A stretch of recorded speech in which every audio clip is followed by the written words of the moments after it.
with Wings Productions, with the support of Whimsical Productions and Collected Sounds presents a bonus episode of the Skylark Bell. I'm your host, Melissa Oliveri.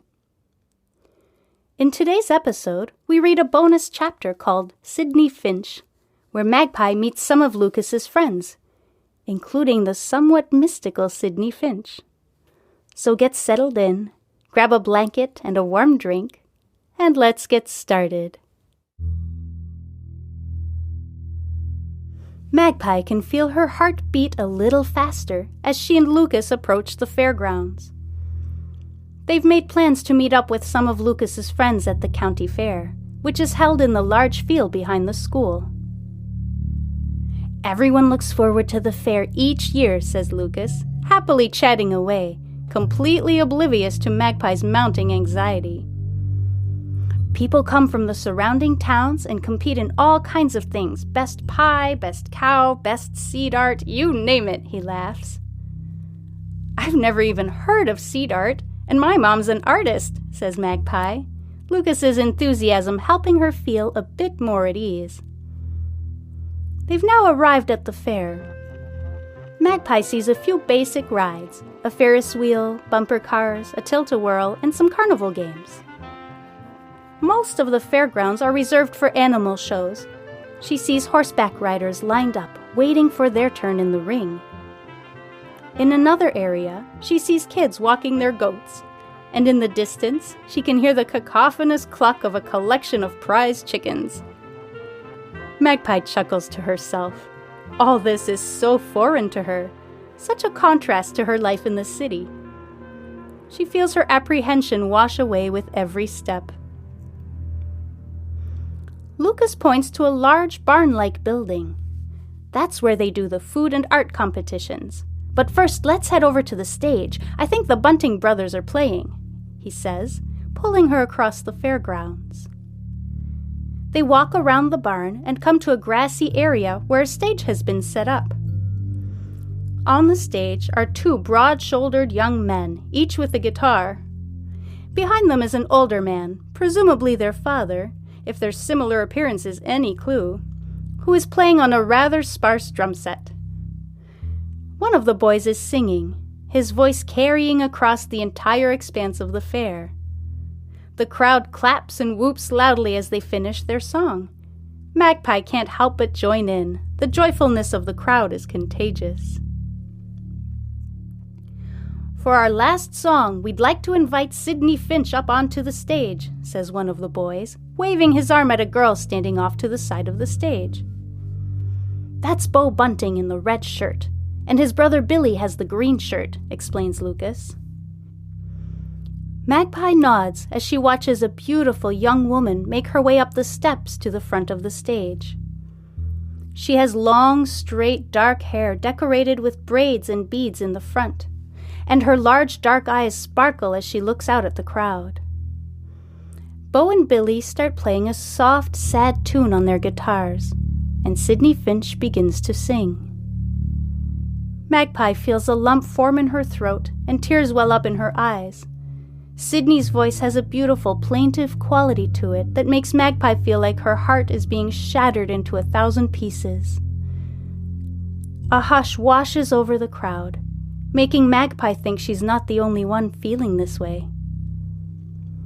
Finally, the last note of the song rings over the silent field, and after a moment, the crowd hops to its feet and erupts in loud cheers as Sydney takes a small bow before stepping off the stage. Come on, says Lucas, pulling Magpie toward the side of the stage.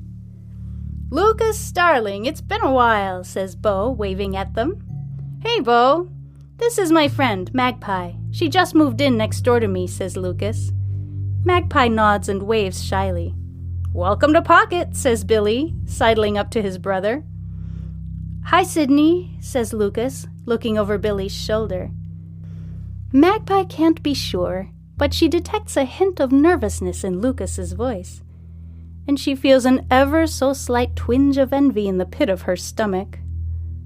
Hi, Lucas, says Sydney, pushing past the Bunting brothers. Hi, I'm Sydney, she says, extending a hand out to Magpie. Her kind, gentle tone instantly makes Magpie feel comfortable. "I'm Magpie. It's nice to meet you. You have such an incredible voice," replies Magpie. "Oh, thank you.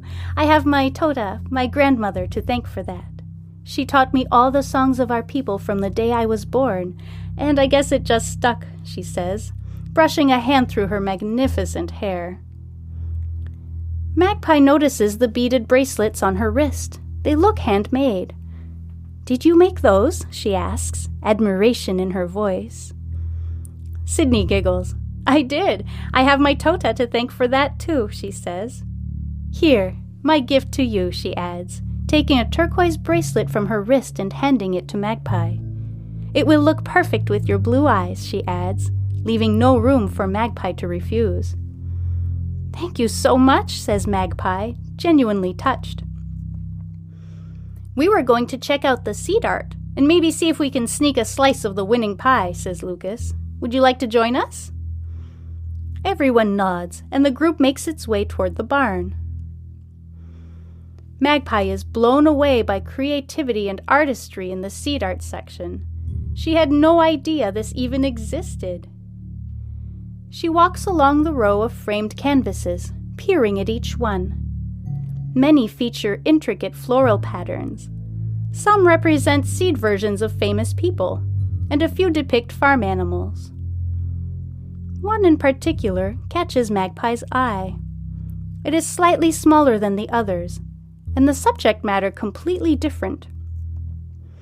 The artist has used a collection of green seeds to create a mermaid, then bright orange seeds for her hair.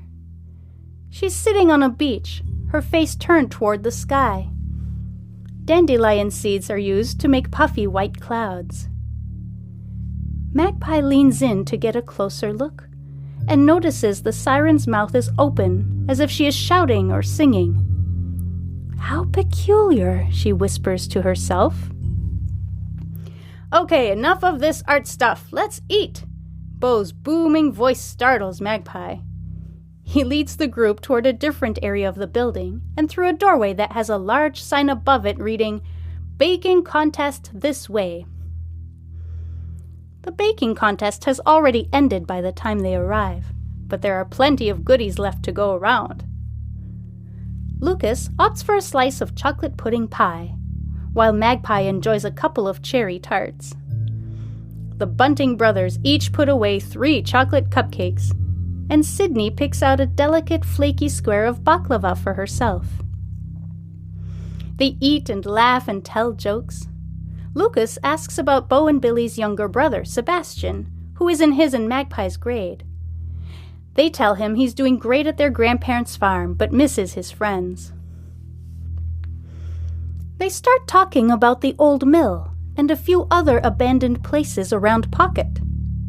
Magpie, sensing an opening, asks, "Have any of you ever been to Meadow Lane?" She instantly regrets her question as the laughter and chatter immediately stop. Lucas steps in, trying to smooth things over. "I told Magpie the story about Meadow Lane the other day. I was hoping to keep her away from there, but I think I only made her more curious about it. She's an adventurous spirit too," he quips.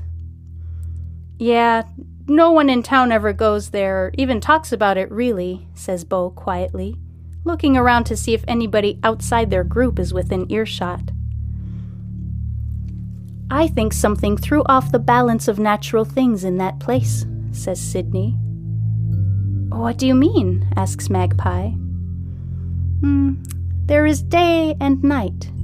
There is fire and water," she begins, holding her hands out with her palms up. "Everything has an equal and opposite thing. When that balance shifts, it can create unnatural results. I believe something, or someone, shifted the balance at Meadow Lane. And that is when the silence came," she ends in a very matter-of-fact way. "Well, it's getting late. We should probably head out. They'll be shutting the fair down soon," says Lucas, clearly looking for a way to move on from the topic. The group starts walking back toward Pocket's main street, their bellies full of sweets. They part ways outside Bunting's General Store, where Billy offers to give Sydney a ride to her house on the outskirts of the next town, and Magpie and Lucas start making their way home. "Thanks for pushing me out of my comfort zone," says Magpie. "I had a great time, and your friends are very nice," she adds, feeling the bracelet Sydney gave her slide around her wrist. "You're going to fit in just fine," says Lucas, smiling at her. Magpie is about to apologize for making things awkward by asking about Meadow Lane when she hears a sound drifting on the breeze, like someone softly singing. Somehow, the sound is even more beautiful than Sydney Finch's voice, almost hypnotic. "Do you hear that?" asks Magpie, turning around to try and figure out where the sound is coming from. "Hear what?" asks Lucas, stopping to listen. "I'm not sure. It's like singing, but not human," she says. The word is like a question, unsure of what she thinks. Lucas leans in and closes his eyes, focused on finding the sound. "I do hear it," he says. "It's very faint. It's almost like it's coming from Meadow Lane." Magpie finishes his sentence for him. "But that's impossible. There's no sound at Meadow Lane," he says. They stand and stare at the farm in the fading light. The silhouette of the massive oak tree in the front field framed against the indigo sky. As quickly as it started, the singing disappears. "Well, it sounds like Sydney Finch has some competition out there," kids Lucas, trying to dispel the eerie feeling surrounding them. Magpie nods and forces a smile as they make their way to Lucas's driveway. They wish each other good night, and Magpie keeps walking toward her house. As she's going up the front steps, she realizes she completely forgot to tell Lucas about the secret attic. She makes a mental note to call him in the morning and heads inside.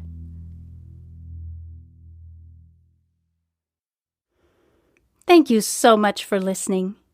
Before I go, I'd like to thank Fate and Starling Publishing for this fantastically eerie story, and Cannell for composing equally fantastic and eerie music for this podcast. If you're enjoying this story, please consider leaving a rating or a review. Either one or both are greatly appreciated. Thank you.